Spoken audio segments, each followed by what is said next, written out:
Ish diplomati serb Nebojša Vujović, duke komentuar ndërprerjen e vizitës së presidentit serb Aleksandar Vučić në SBA edhe kthimin e parakohshëm të tij në Beograd, ka thënë se ka qenë shefja e presidentit amerikan Donald Trump, ajo që ja ka ndaluar Vučićit hyrje në kompleksin e Trump në Florida. Trumpit I intereson më shumë loja individuale e shahut me Putinin, pasi Zelenskin e ka varrosur tashmë, dhe jo që Vučić të zgjidh problemet e tij të brendshme në Serbi përmes një fotografie me Trumpin. Presidenti serb donte që me atë foto në Florida të zbuste sadopak kërcënimin që po I vjen nga Europa dhe pastaj të shkonte në Moskë. Ai u përpoq të pozicionohej mes Trumpit dhe Putinit, duke I rrëmbyer presidentit amerikan ekskluzivitetin edhe pozicionin e liderit të preferuar për Europën, deklaroi Vujović. Ish diplomati gjithashtu ka theksuar se Vučić e ka gryer pozicionin e tij në Washington dhe në Moskë dhe se studentët protestues e kanë kurorzuar me turp atë në Europë. Ata e goditën në nerva Vučićin dhe I dhanë një kompas për të kaluar nga një gabim në tjetrin.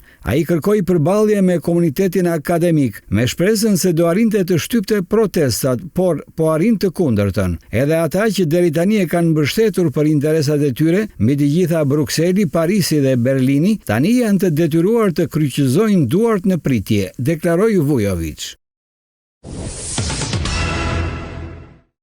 Aleksandar Vučić duket se nuk është I vetmi lider I cili ka filluar të ndihet keq në ditët e fundit. Edhe Robert Fico I Slovakisë po ndjek një skenar të ngjashëm me një sëmundje të papritur dhe të dy anuluan të gjitha punët e rëndësishme. Kujtojmë se kohët e fundit të dy ata u betuan se do të shkonin në paradën e Moskës që do të organizojë Vladimir Putini më 9 maj. Po a është e gjitha kjo një rastësi? Presidenti I Serbisë për shkak të çështjeve shëndetësore madje ka ndërprerë vizitën e tij në duke mos pasur një audiencë me presidentin amerikan Donald Trump. Vetëm pak ditë më parë Vučić deklaroi edhe një herë se nuk do ta refuzonte vizitën në Moskë, pasi I kishte premtuar presidentit Vladimir Putin. Nga ana tjetër, kryeministri slovak Fico gjithashtu u sëmur dhe nuk mori pjesë në festimet e 1 majit në Slovaki. Ai gjithashtu nuk mundi, siç synonte, të solidarizohej me punëtorët, duke bërë turnin e natës si punëtor në një furrë buke në qytetin e Nitras.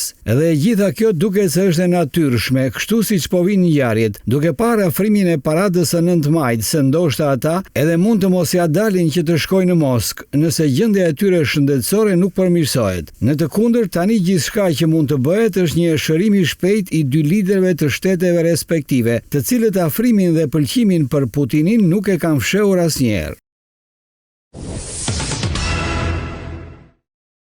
Ndërsa deklarimet zyrtare flasin për një përkeqësim të papritur shëndetësor, burimet diplomatike dhe reagime ndërkombëtare ngren dyshime serioze për anulimin e takimit me Donald Trump dhe presionin mbi presidentin serb që të tërhiqet nga vizita në Moskë më 9 maj. Këtu qëndron arsyeja kryesore pse Aleksandar Vučić, presidenti I Serbisë, ndërpreu vizitën e tij në Shtetet e Bashkuara dhe anuloi një takim të paralajmëruar me presidentin amerikan Donald Trump. Arsyeja zyrtare ishte një përkeqësim I papritur I gjendjes shëndetësore, por konteksti politik që e rrethon këtë vendim e tejkalon natyrën personale të këtij zhvillimi. Vizita e planifikuar e Vučićit në Moskë për paradën e 9 majit ka shkaktuar reagime të shumta nga Bashkimi Evropian dhe siç raportojnë burime nga qarqe diplomatike, ka prodhuar tensione të reja dhe me administratën e Trumpit, e cila ndonse deri dje në opozit ka rifituar terren të fortë në politikën globale. Kërkesa e stafit të Trump për anulimin e vizitës së Vučić në Moskë është përkthyer si një përballje mes interesave të qarta amerikane për të distancuar partnerët ballkanik nga Kremlini dhe ambiguitetit të vazhdueshëm serb që përpiqet të mbajë lidhje të baraspeshuara me të gjithë. Në këtë rrethon, strategjia të mosmërzisë askënd që Vučić ka ndjekur me kujdes ndër vite ka nisur të dështojë. Zërat kritik në Bruksel e shohin pjesëmarrjen e tij në një ceremoni simbolike ruse në kohën e agresionit të papërmbajtur të Moskës në Ukrainë si një akt sfidues për perëndimin. Ndërkohë ekipi I Trumpit që po përpiqet të vendosë distancë të qartë me Putinin e konsideron këtë një gabim të rënd diplomatik. Nëse Vučić është ndier realisht keq fizikisht, kjo nuk e përjashton faktin që presioni psikologjik dhe diplomatik që po I bëhet nga të gjitha anët është më I fortë se kurrë. Ai ndodhet në një pozitë ku nuk mund të kënaqë as perëndimin dhe as lindjen, pa rrezikuar kredibilitetin në njërin apo tjetrën anë.